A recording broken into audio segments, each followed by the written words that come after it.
Greetings, Metallurgists. Marty here from Heavy Metallurgy with yet another review for you. This time we're going to Norway to discuss the latest supergroup that has arisen from the fjords of that beautiful country. This time focusing on more of a eclectic heavy metal style. Members of Noir, Lamented Souls, Darkthrone. Sound interesting? It should. Stick around and we'll find out what it's all about.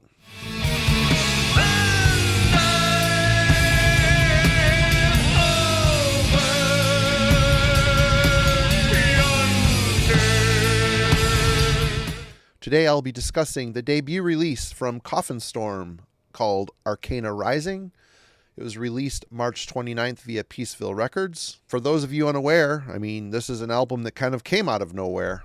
Coffin Storm consists of Kolbotn, Norway natives, friends, and longtime black metal co-conspirators, mainly Apollyon, who many of you will know from Noir and Lamented Souls, Bestial Tormentor from Inferno and Lamented Souls.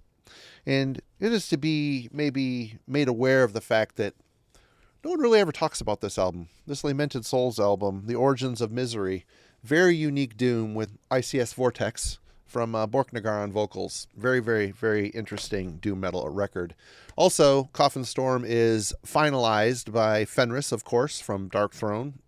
You'll also know him from Isengard, Storm, and many others in the Norwegian scene throughout the years. Three very renowned musicians that have a pedigree of excellent black metal in their wake, for sure. All right, I got to be honest with you folks. My first impression of this record, my first time through this, my first spin, if you were to slap a Darkthrone logo to the top of this and told me it was the follow-up to this album, I would have believed you, hook, line, and sinker. Why is that? Well, Coffin Storm is playing a very similar style to what later day Darkthrone is. It's very much a straightforward classic heavy metal mixed with some slow thrash and doom. And it's got a punk aesthetic about it, meaning the way they recorded this thing, largely in their rehearsal space. The drums have 4 mics on them, so you got a good punchy live sounding drum sound. I like the punk aesthetic. It's refreshing that these bands are wanting to keep it in-house, not wanting to become indebted to a record label. So they're recording things themselves, which is great. The negative spin on it is it's more of a lower-fi sound, which is obviously what this band was going for. The guitars, because of it, sound a bit off in the distance and tin canny to me. So Arcana Rising sounds intentionally underproduced and underground in the exact spirit Darkthrone has been upholding stubbornly for decades now. In fact, sonically this sounds like a Darkthrone album, especially with Fenriz on vocals, but Coffin Storm take the tired formula set forth by Darkthrone and create slightly more interesting songs to set upon the framework Culto and Fenriz erected. So yes, the superstar power of this band is of course Fenriz. He is the vocalist for this album and this band. His main singing style is what we have experienced from his atypical performances in Isengard and later era Darkthrone, of course. Love it or hate it.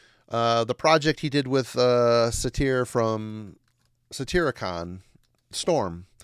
His performance on that album was more stately and triumphant. Isengard, he tempered the howls and caterwauling with grim black metal vocals, which is an effective union, of course. So you didn't really ever get bogged down or focus on, whether he was singing in key or out of key. Maybe it's because they bug me a little bit, but it sounds to me like Fenriz's vocals are a bit loud in the mix here. And his performance is going to be entirely polarizing for most people. It just is. It's just the way it is. I can see someone loving it. Many won't love it. I applaud his innovation here, continuing to work within his own unique style, but I don't love it. His vocal placement is sometimes a bit forced or goofy sounding. I even want to say out of key as well, but I don't think he was shooting for perfection here, just trying to stay within the vibe of the melody lines within the music. Again, I struggled with his performance on here and often found his vocals a distraction up against the music. But it hasn't always been this way. The song Valkyrie on the Underground Resistance. I really enjoyed his harmony choices, and I really appreciated his performance on that. It sounded great. He sang a little higher, maybe just outside of his range, but he really kind of nailed it on that song. And over the years, there have been mixed results for me from a fan listening to his singing style. I mean, I want everybody to know I don't need him to be grim singing anymore. I'm not expecting that from him. And I do enjoy the fact that he has found a lane that is his own in the vocal style. You could tell he borrows from a lot of different singers and he kind of makes it his own, but it's just, it has to hit me in the right way, or I need to be in the mood for it. So production, we've determined that the production is a very underground, roomy, do-it-yourself DIY type of production. And with Fenriz's vocals, yes, we have a very much Darkthrone appreciating musical output here. But the good thing here is I listened to this album enough times to work through the fact that, yes, it's going to be obvious that we're going to compare this to Darkthrone, A, for the singer, B, for the sound, and overall style what they're trying to adhere to. But the thing that was encouraging is the more I listened to the album and tried to tune out the vocals, the music itself kind of achieves something that Darkthrone in the past 20 years has not. The writing duo of Coffin Storm have built upon the foundation set forth by Darkthrone, but actually added effective musical layers. So it isn't just a very barren, one-dimensional musical output. There's melody lines that come in and out. There's interesting drum fills that break up songs. But let's get a little bit further into it by dissecting the track list a bit. Over Frozen Moors was a single in all of our introduction to Coffin Storm. It's the lead-off track here and acts as perhaps the most catchy and structurally simplistic track on the album. Fenriz is able to establish a suitable verse and chorus that works well within the song.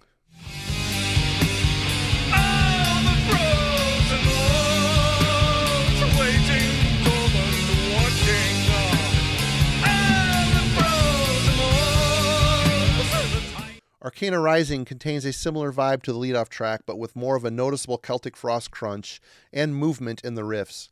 Solid and simplistic track here, with a unique Doom-esque clean guitar line to introduce the bridge where Fenriz narrates over the top.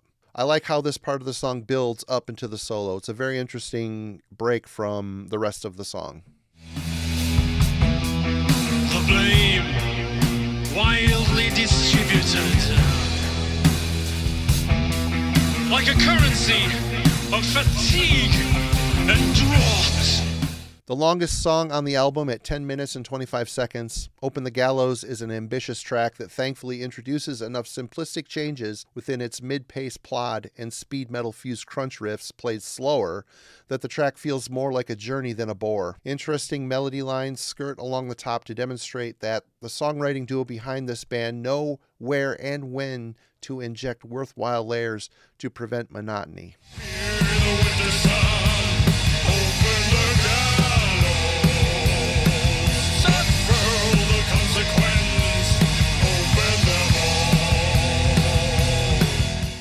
The song 85 and 7 Miles contains very colorful riff ideas that playfully highlight upbeat and doom-inspired chord progressions. There's life in these song ideas, in spite of largely even-keel tempo choices for the album's duration. Ceaseless Abandon is the most riff and musically advanced track on the album. Nice use of stacked guitar layers and Apollyon's breaking up of the beat with start-stop accents and tribally barbaric tom fills, not to mention an uptick in tempo. So yes, there is some double bass work on this one. More of that would have been a nice effect if they had sprinkled it throughout the rest of the album. Having said that, this is a very good song.